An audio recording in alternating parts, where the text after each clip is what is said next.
How to add an image in Codex. So this is useful if you want to give Codex an image as input for some context. For example, it can be used for inspecting designs and writing UI code. And to do it in the Codex desktop app, you want to basically press the plus button here, and then you should see a button that says Add Photos and Files.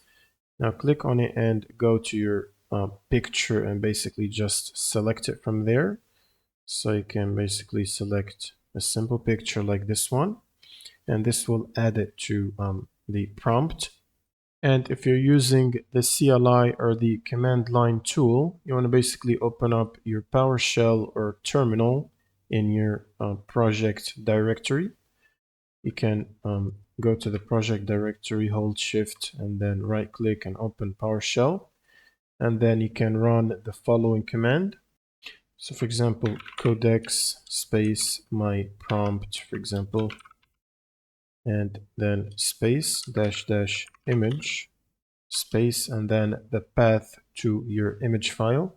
So for example, I have an image inside my current project folder, which is called my image.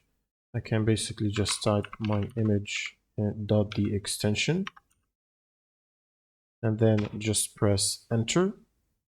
And this should start running the prompt with the image added to it. As you can see right here, it recognized the image, which is this one. I'm going to open it. It has a hamster as it says here. And that's how you add an image in Codex. That's pretty much it for this video. If you have any questions, leave them in the comments below, and see you on the next one.